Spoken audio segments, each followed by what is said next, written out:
बिस्मिल्लाहिर्रहमानिर्रहीम। अस्सलाम वालेकुम नाज़रीन, मैं हूं डॉक्टर अली और आप देख रहे हैं मेरा फेसबुक और यूट्यूब चैनल। नाज़रीन, हमने आपको बताया कि पाकिस्तान के अंदर कुछ बहुत बड़ी बड़ी डेवलपमेंट्स हुई हैं, बहुत बड़ी बड़ी ख़बरें सामने आई हैं जो हमने आपको गुज़िश्ता वीडियो में बताई और आपके साथ शेयर की।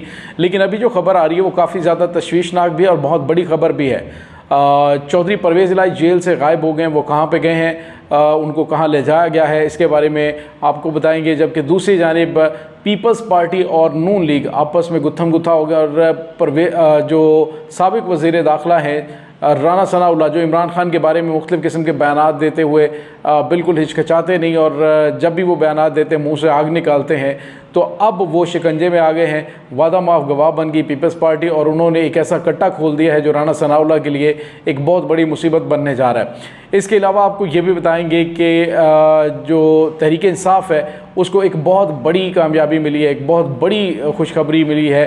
ख़ास तौर पे जो लोग लापता थे उन लापता अफराद के हवाले से एक बहुत बड़ी सी डेवलपमेंट सामने आई है।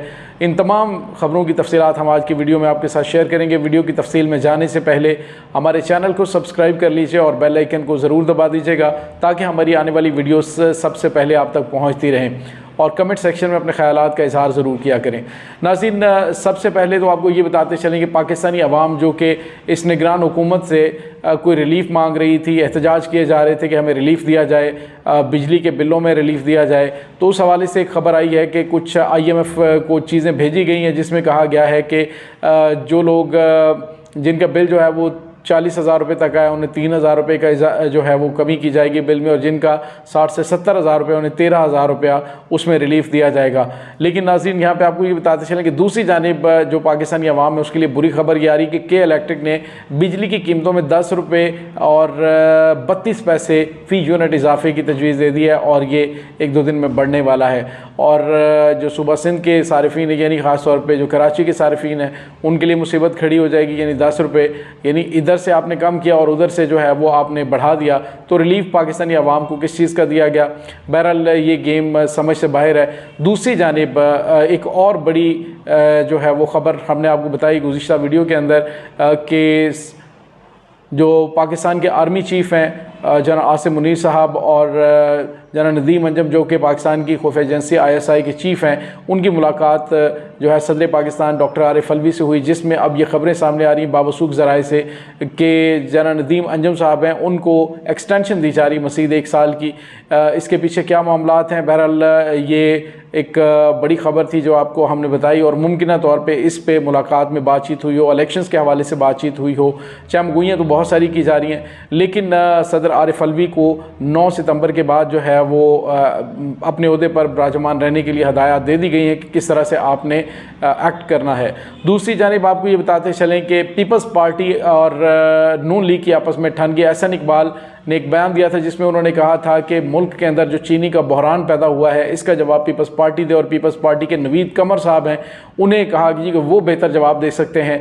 तो उसके बाद पीपल्स पार्टी जैसे फट पड़ी, क्योंकि सिंध के अंदर जो हालिया दिनों में कार्रवाइयाँ हुई हैं ख़ास तौर पर करप्शन के हवाले से, जो पीपल्स पार्टी के रहनुमा हैं उनके घरों से जो डॉलर्स और पैसे और सोना बरामद हुआ है उसको लेकर वो पहले ही बहुत ज़्यादा हाइपर हुए थे, और जैसे ही उनके ऊपर ये इल्ज़ाम आया कि नवीद कमर जो है उसने मुल्क से चीनी गायब की है, तो उसके बाद पीपल्स पार्टी जो है वो मैदान में आ गई और उन्होंने कहा कि अब 2-2 हाथ हो जाएं।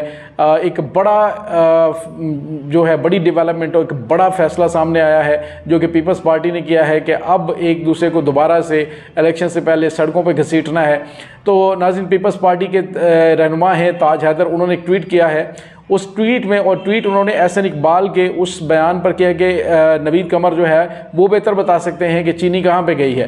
तो उन्होंने कहा जी कि राना सनाउल्लाह ने 1.4 मिलियन टन चीनी जो है वो स्मगल करने की परमिशन दी थी और स्मगलर्स ने बहुत ज़्यादा पैसा कमाया, उसमें उन्होंने लाखों करोड़ों रुपए कमाए। और इसके साथ ही उन्होंने ये भी कहा कि जो लाखों करोड़ों रुपए कमाए गए हैं उसमें राना सनाउल्लाह की जानिब से शेयर वसूल किया गया।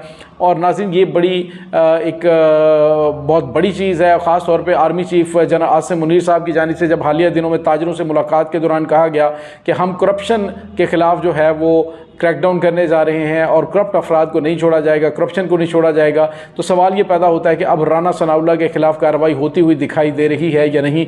तो अभी इसके बारे में तो कुछ नहीं कहा जा सकता, लेकिन आने वाले दिनों में इनके लिए तबल ज़रूर बच गए हैं कि आने वाले दिनों में इनके साथ क्या होने वाला है। और पीपल्स पार्टी ने कहा जी कि नवीद कमर है, उन्होंने 2.5 लाख टन चीनी जो है वो बरामद करने की परमिशन दी थी, और वो भी इसहाक डार की मदद करने के लिए, यानी ज़र मुबादला बाहर से लाने के लिए उनकी मदद की गई थी। और ये ऑन द रिकॉर्ड चीज़ें मौजूद हैं।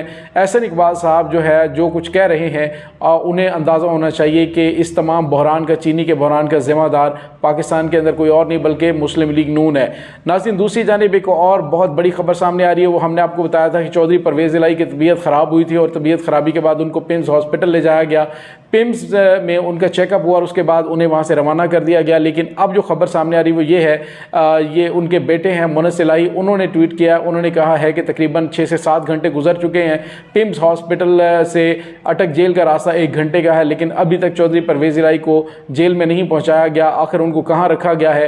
हालांकि गुज़िश आज जो है वो लाहौर की हाई कोर्ट की जानिब से जज अमजद रफ़ीक साहब ने एक बड़ा फ़ैसला किया, जिसमें उन्होंने कहा कि जो डिस्ट्रिक्ट एंड सेशन जज हैं अटक के, वो बैलफ के तौर पे काम करें और अटक जेल से उनको बाजियाब करवाएं चौधरी परवेज़ इलाही को, और कल जो है उन्हें अदालत में पेश करें।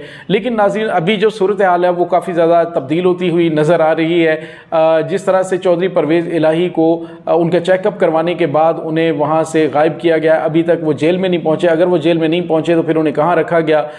ये भी बताया गया था मीडिया को कि उनकी जो तबीयत है वो इतनी ज़्यादा ख़राब नहीं है, उन पर कोई मेडिकल बोर्ड भी नहीं बनाया गया और ऐसा कुछ भी नहीं किया गया। तो फिर चौधरी परवेज़ इलाही कहाँ पे हैं? क्या एक बार फिर अदालत के अहकामात को हवा में उड़ाया जाएगा? इसके बारे में अभी कुछ भी कहना कबल अज़ वक्त है, लेकिन कल पता चलेगा कि आया चौधरी परवेज़ इलाही को पेश किया जाता है या नहीं।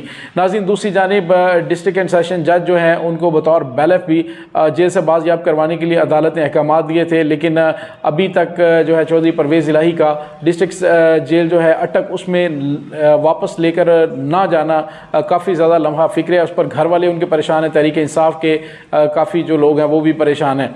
नाज़रीन, दूसरी जानिब एक और बड़ी खबर है और वो है तहरीक इंसाफ के कारकुनान की बाजियाबी के हवाले से दरख्वास्तें दी गई थी कि तहरीक इंसाफ के कुछ कारकुनान जो हैं वो गायब हैं, उनको जो है वो गुमशुदा किया गया है। उनकी इस गुमशुदगी पर बहुत सारी जो है वो दरख्वास्तें भी दी गई और आज जो है वो सिविल जज सदाकत अली ने एक बड़ा फ़ैसला दिया। अदालत की जानिब से जब नोटिस लिया गया और कि ये तकरीबन कुछ 36 अफराद थे जो कि अडयाला जेल से रिहा हुए थे और उसके बाद दोबारा गायब कर दिए गए। तो नाज़रीन, किस्सा ये हुआ कि गुजरात जेल में उन 36 के 36 लोगों को दोबारा से बंद कर दिया गया पुलिस की जानिब से, लेकिन उन पर क्या केस है? कुछ भी नहीं था। बाद में जब अदालत की जानिब से नोटिस लिया गया तो थाना नसीराबाद केस में, हंगामा राई केस में उनको गिरफ्तारी उनकी डाल दी गई। सिविल जज सदाकत अली ने उनको रिहा करने के अहकामात जारी कर दिए। उन्होंने कहा कि फौरी तौर पर उन्हें रिहा किया जाए और इस तरह के किसी भी मुकदमे में उन्हें दोबारा गिरफ्तार ना किया जाए। तो नाज़रीन, ये एक बहुत बड़ी चीज़ है कि अब अदालत की जानिब से कुछ कर्जियस फैसले करने शुरू कर दिए गए हैं। दूसरी जानिब आपको ये बताते चलें कि चौधरी परवेज़ इलाही की जो अदालत की जानिब से अहकामात दिए गए थे कि चौधरी परवेज़ इलाही को दोबारा गिरफ्तार ना किया जाए, इस पर नैब ने इस फैसले के ख़िलाफ़ जो है वो दरख्वास्त दायर कर दी है और उन्होंने कहा है कि ये इलीगल है कि चौधरी परवेज़ इलाही चूँकि जुडिशल रिमांड पर थे और उनको दोबारा किसी केस में गिरफ्तार ना करना ये एक यकरुकनी जो है वो फ़ैसला है। तो उन जज साहब का फ़ैसला जो है कल अदम करार दे दिया जाए।